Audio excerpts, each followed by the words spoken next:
more markets in the country. The way the sponsors were getting behind their sponsorship and the marketing of that. So, and then the wins started coming, the championships started coming. So, to me, you know, that rivalry between me and Dale and Rusty, and then, you know, to have the sport going when it was just great timing. And I think that those years definitely, you know, I feel like I played a role in helping the sport grow, but so did so many others. And it was a lot of fun to be a part of the sport at that time. And still even today, I look at it today, and it's amazing how, you know, how much it's changed and grown even since then. NASCAR made so many changes in the off-season, and they were kind of summarized as so-called putting the racing back into the driver's hands. At least that's the way a lot of media summarized it. Is it working? I think we've seen some of the best races that we've seen in a long time in the series. You know, you look at that Daytona 500 now, you know, besides the track, it was one of the best Daytona 500s that I've seen in a long time. We've seen great finishes at Daytona 500. We're going to have that kind of racing all the way. I think that's a sign of some great things to come. And you know, California is typically known track that we see great racing, but yet we saw some really great racing.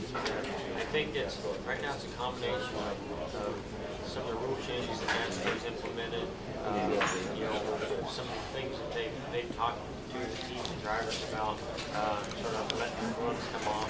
And then I think people like Rick Goodyear and start to get a tire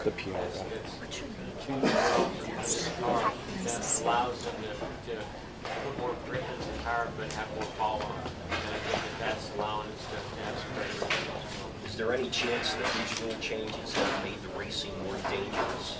No, I mean, we're always welcome to maybe out there, you know. It's just all that I really think that NASCAR is trying to get across is, hey guys, don't think or don't worry about us tracking down. You know, I think they just had so many areas that they were trying to cover, and instead of just sticking with the most important part, which is the cars, their inspection, you know, and making sure that they're safe as well as you know, as equal to the competition you could possibly get them, and then let some of the racing play out on the racetrack by itself in a more natural way, and you know, that's what racing is really truly all about. So I like what they've implemented, what they're doing. I don't think it's has any effect on the safety aspect of racing. The next big change is to put spoilers on the cars in place of the rear wing. Is there a chance that we might start to hear those dreaded words "arrow push" again? Actually, I think it's going to be quite the opposite. From early testing, what we've seen in the wind tunnel, and you know, until we get out there with other cars, you don't always know exactly what it's going to do. But if you look at some of our simulation in the wind tunnel testing, it actually shifts a little more front downforce to the car, even though it adds total downforce. There's some high pressure areas closer to the front with the spoiler, and we've had, you know, a really tough time getting the front ends of these cars to turn.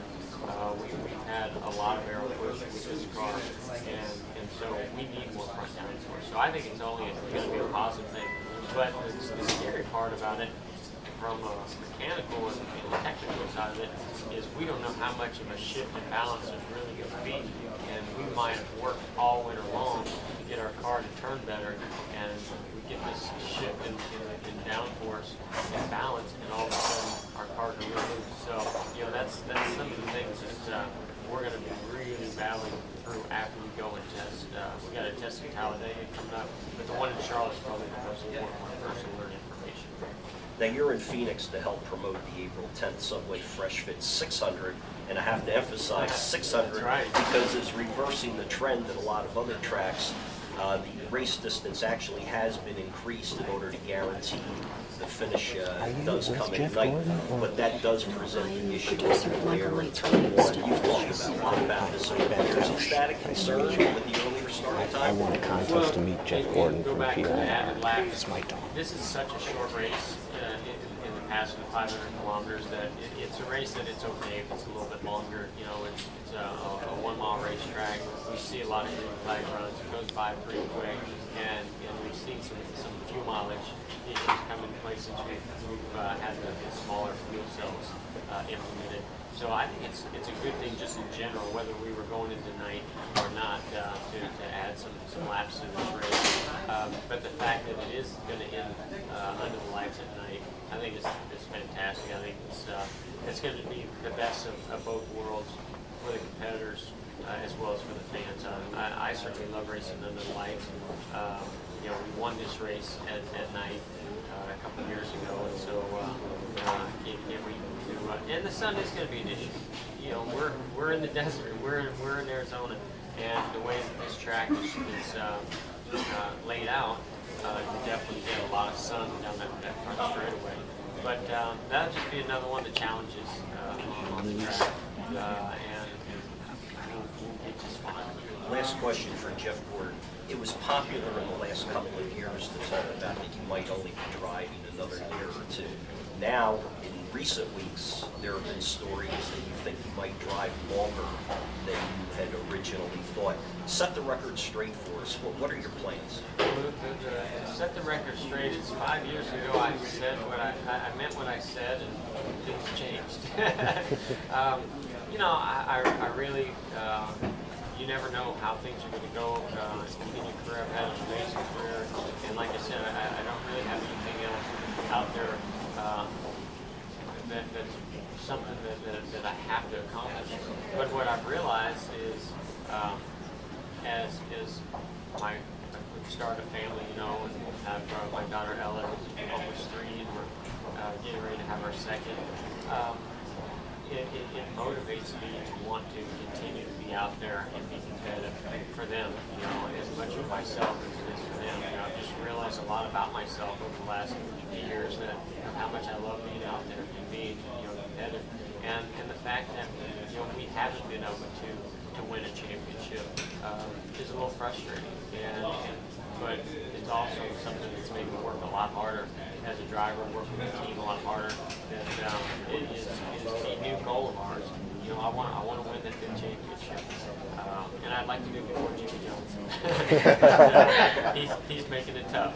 These guys are good, and I want my family to experience, you know, what it is that I do, and understand it, and enjoy it, you know, before I give back. Well, our thanks to number 24 DuPont Chevrolet driver Jeff Gordon, an American motorsports icon. And yes, he has been sipping a Pepsi during this interview. Next week, John Daly of the influential TV blog The Daily Planet will be my newsmaker guest. And media panelists will include Fox and Speed TV announcer Steve Burns and Mike Kirshner, senior editor of National Speed Sport News. In 2 weeks,